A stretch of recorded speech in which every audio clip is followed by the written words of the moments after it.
It's a lot of loot on the ground, dude.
Divine.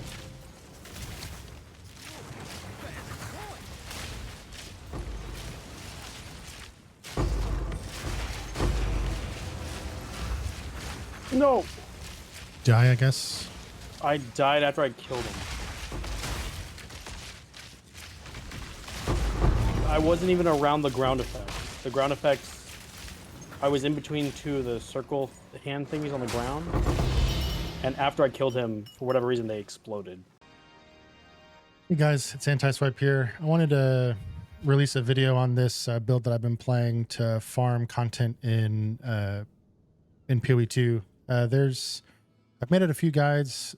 First one was pretty big success. Didn't expect it to be, but the Gemling Galvanic Shards Legionnaire was actually really well received. And my second build, not so much because it's Lightning Arrow, and it was Lightning Arrow Deadeye with the same mechanics as other Lightning Arrow builds, but instead of using the traditional gearing strategy, I went for Doriani's prototype.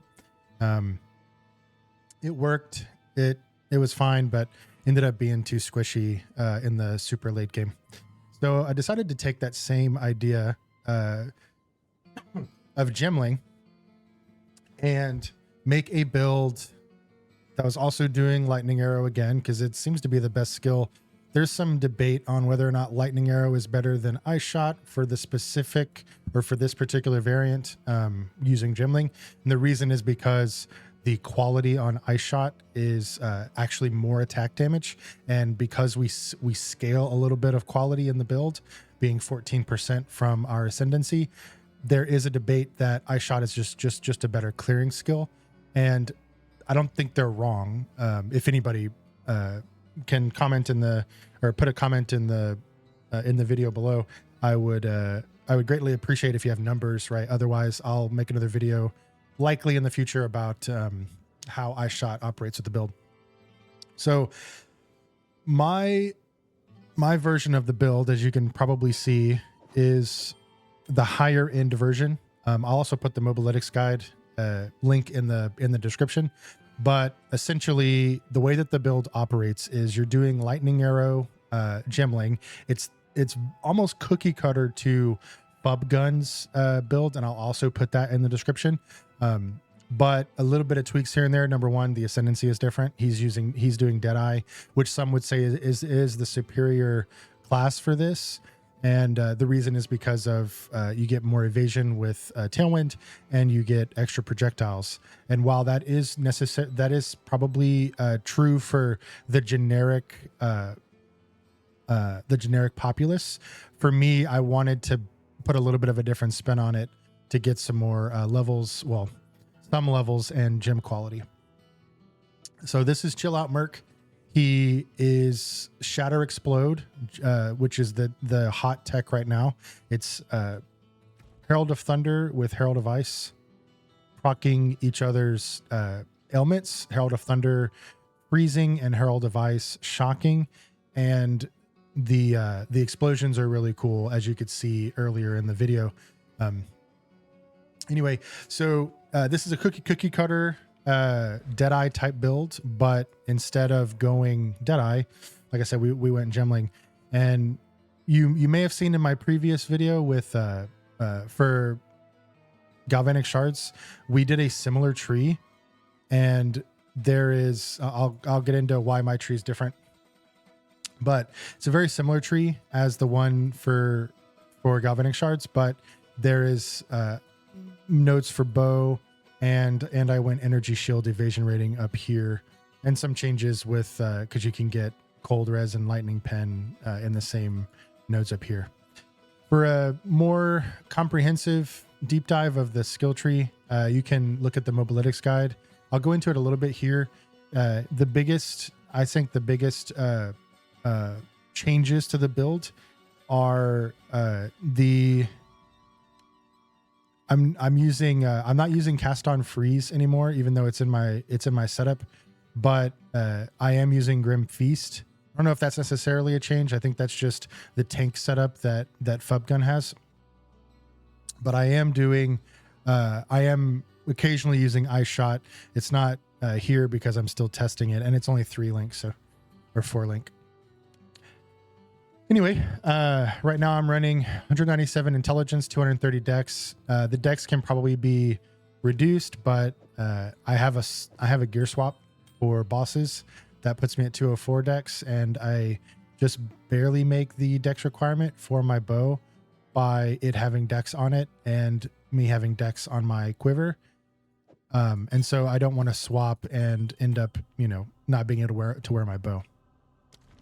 So the way that the build works is, like I said, Shatter explodes. So you freeze the first mob that you come in contact with your arrow, and whenever they freeze and you kill them, they shatter, and then that shatter proliferates across the entire screen or multiple screens.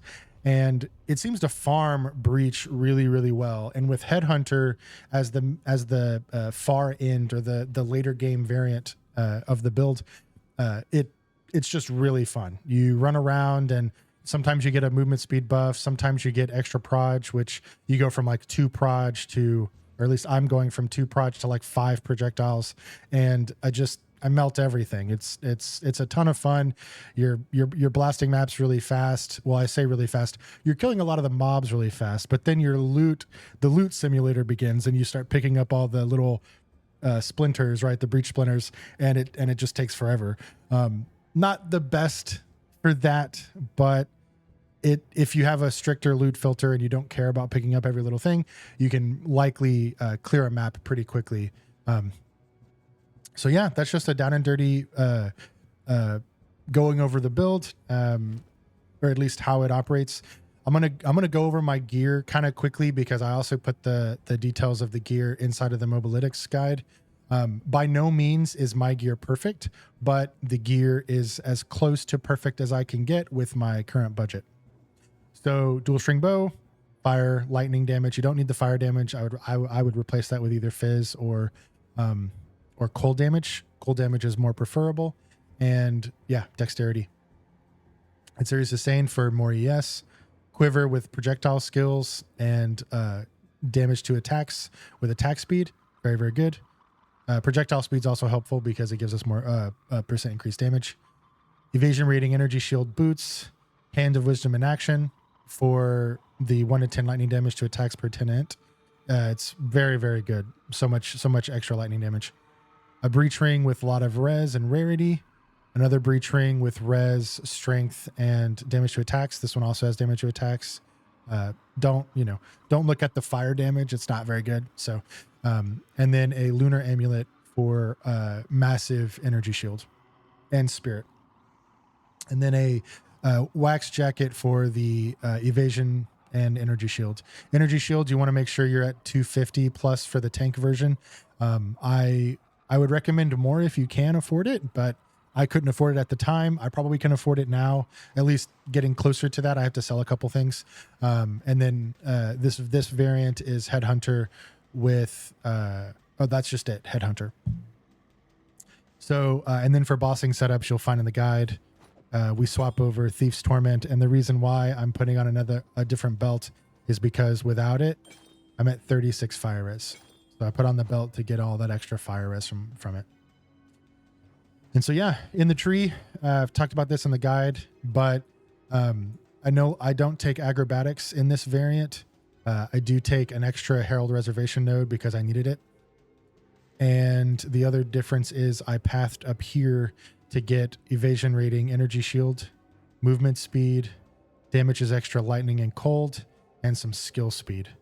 This is almost also cookie cutter from Fubgun's build. And so, yeah, hope that helps you. Like I said, quick video. I'll post updates to the video or to the build as I progress. I don't know how much more I can progress. I'm already doing T16's highest content pretty much in the game. I'm dying to level 4 or the highest level of Breach Boss Zesht. But I've been able to clear with this build all of the citadels that I found. So I had other citadels that I found on previous builds and I just died on them. So I needed to go, I wanted to build a character that was more tanky and i.e. the energy shield. Grim Feast doubles our energy shield once we pick up all of the the maximum amount of Grim Feast little tokens or whatever they're called to essentially overflow our energy shield to double what it is now. Anyway, if you have any questions on the build, feel free to either join the Discord server and ask them there, or you can comment below. I'll be happy to answer whatever questions you have. Thank you so much for watching, and we'll see you in the next video. Take care.